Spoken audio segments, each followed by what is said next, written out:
నమస్తే, welcome to our channel. నేను పద్మిని. ప్రస్తుతంతో పాటు వేదిక ఆస్ట్రాలజర్ అవినాష్ దాస్ గారు ఉన్నారు. మాట్లాడదాం. అవినాష్ గారు నమస్తే అండి. నమస్కారం అండి. ఓం నమ శివాయ. ఓం నమో వెంకటేశాయ. మనకున్నటువంటి నవగ్రహాల్లో అన్ని గ్రహాలు బాగుండవు కదా. ఏదో ఖచ్చితంగా 2-3 గ్రహాలు బాగుంటాయి, 2-3 గ్రహాలు బాగోవు, 2-3 నార్మల్గా ఉంటాయి, ఇట్లా రకరకాలుగా ఉంటాయి. అయితే బాగోనివి మాత్రం వాటి ఇంపాక్ట్ గట్టిగా చూపిస్తూ ఉంటాయి. అందులో ఇది కలియుగం కాబట్టి ఇంకాస్త ఇంపాక్ట్ అనేది ఉంది. చాలా విపరీతమైనటువంటి బాధలు, కష్టాలు అనుభవించే వాళ్ళు ఉన్నారు. సరే, మంచి గ్రహాలు కూడా ఉన్నాయి, మరి అవి ఎందుకు పనిచేయట్లేదు అని అంటే టైం రావాలి, end of the day, right. అయితే ఈ నవగ్రహాల్లో కూడా దైవారాధనకి సంబంధించి దేర్ ఇస్ డెఫినెట్లీ ఇంటర్లింక్ అయి ఉంటుంది. ఇప్పుడు సే మూన్ బాలేదు అని అంటే కనుక ఏ దైవారాధన ఎక్కువ చేసుకోవాలి అనే సింపుల్గా చెప్తే, నవగ్రహాలకి సంబంధించి ఏ ఆరాధనలు చేసుకోవాలి క్లుప్తంగా ఒకసారి చెప్తారా? ఇవాళ చాలా మంచి ప్రశ్న అడిగారండి. అవతారాలు, తర్వాత గ్రహాలు, ప్రతి మనిషి జాతకంలో ఒక గ్రహం చాలా బాగుంటుంది, ఒక్క గ్రహం కొంచెం ఇబ్బంది పెడుతుంది. అవునా?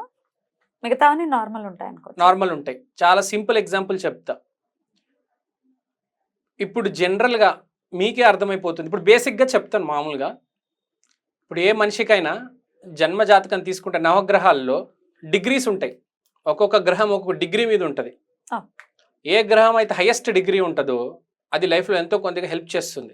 ఆత్మకారక అంటారు. తర్వాత ధరకారక అని ఒక గ్రహం ఉంటుంది.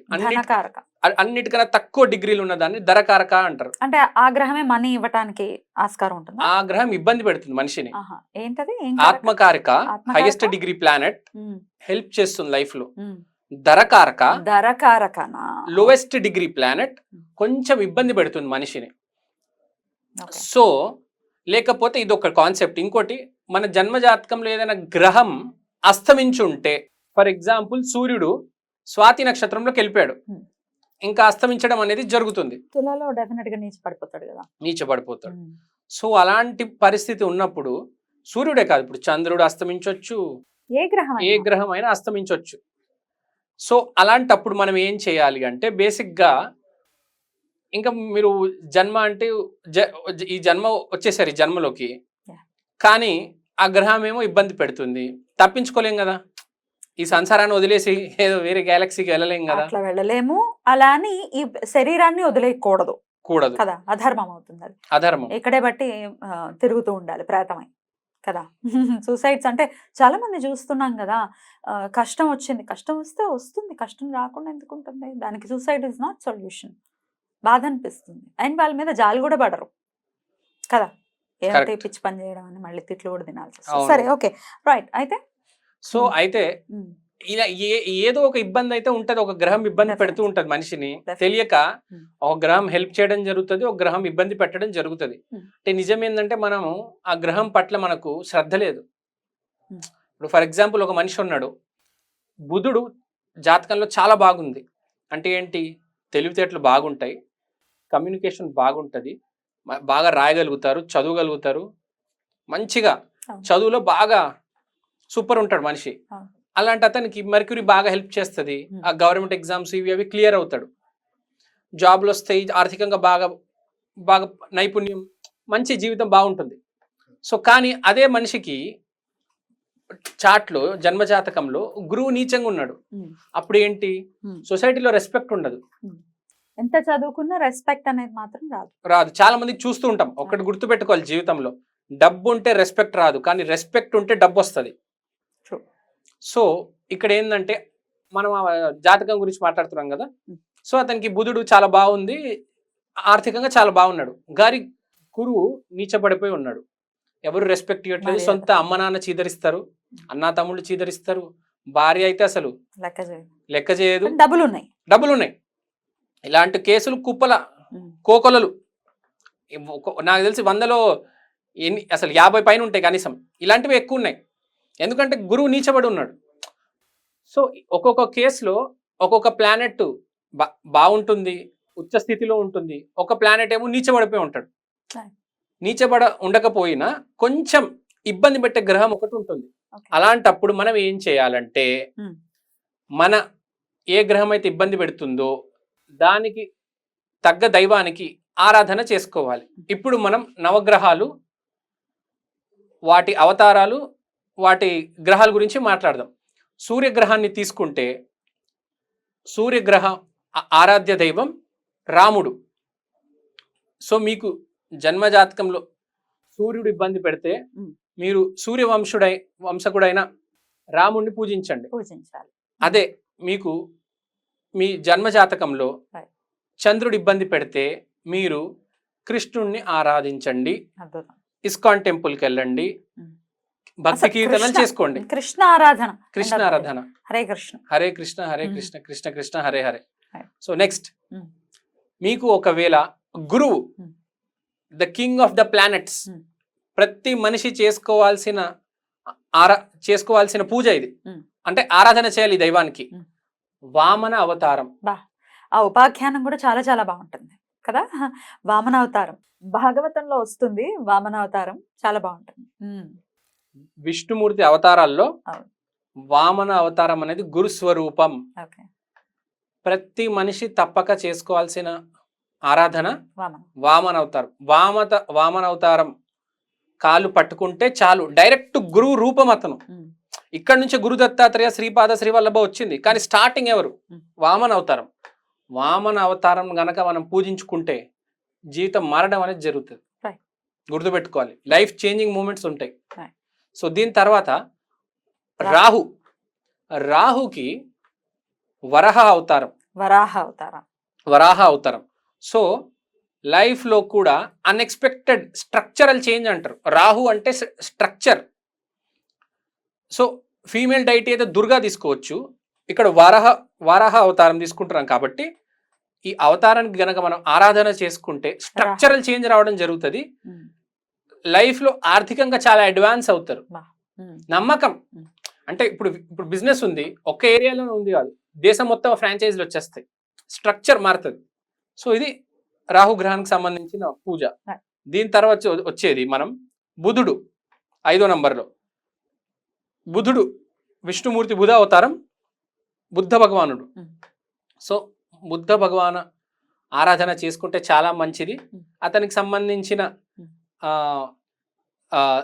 దైవ టెంపుల్స్, మానిస్ట్రీస్కి వెళ్తే కూడా చాలా మంచిది.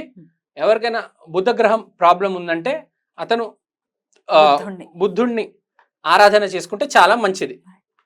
తర్వాత శుక్రుడు, మెయిన్గా మగవాళ్ళు ఎవరికైతే వైఫ్తో ప్రాబ్లం ఉంది, లేకపోతే ప్రేమలోనే ఏదైనా లవ్ ప్రాబ్లం ఉంది అంటే పరశు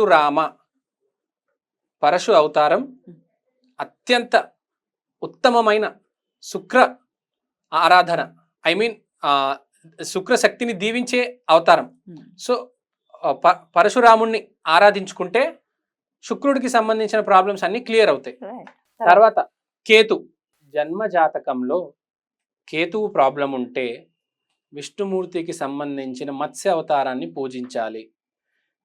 పవన్ కళ్యాణ్ గారికి 100% రిజల్ట్ ఇచ్చింది కేతు గ్రహం. ఎందుకంటే స్వేరింగ్ సెరమనీ మాఘా నక్షత్రం, కేతు నక్షత్రంలో జరిగింది.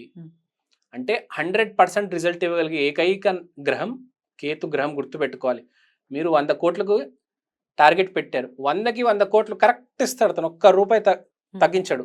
అదే వేరే గ్రహాలైతే అమౌంట్ కొంచెం తగ్గుతుంది.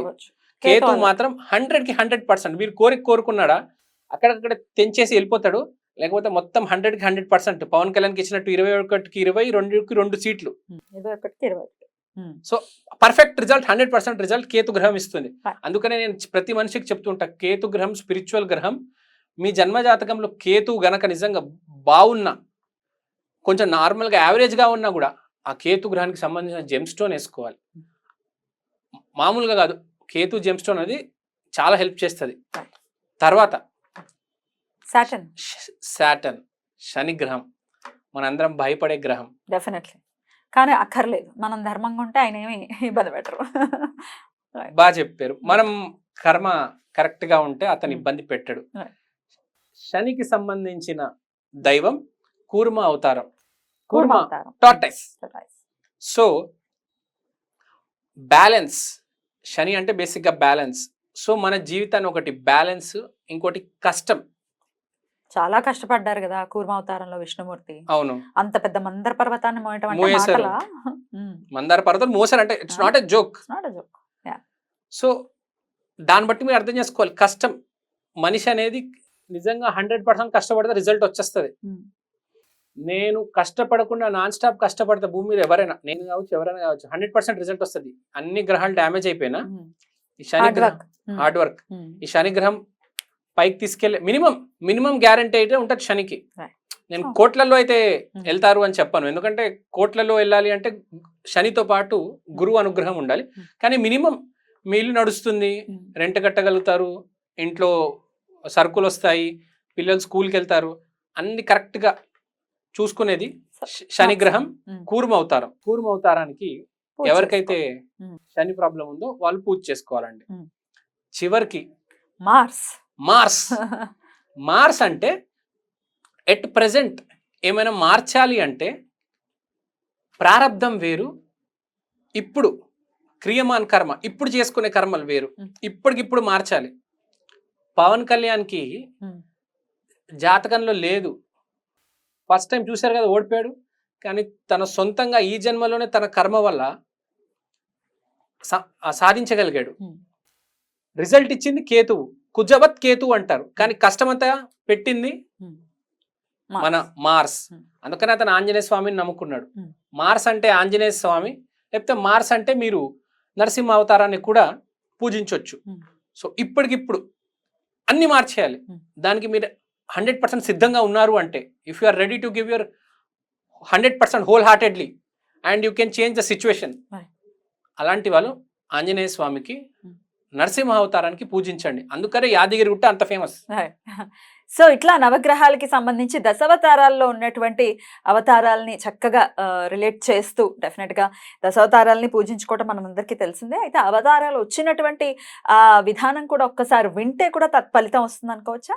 గ్యారంటీ అండి. ఇవన్నీ కలిపి మీరు యాక్చువల్ గా ఆ దశావతారాల ఫలితం వింటే అసలు వైభోగం అది. డెఫినెట్లీ తెలుసుకోవాలి కదా, స్వామి ఎప్పుడు ఆవిర్భవించారు, ఎందుకు ఆవిర్భవించారు, ఎలా కాపాడారు అనేది తెలుసుకునే ప్రయత్నం చేస్తూ ఉంటే కూడా డెఫినెట్ గా నవగ్రహాలు ఆధీనంలో ఉంటాయి స్వామికి ఖచ్చితంగా.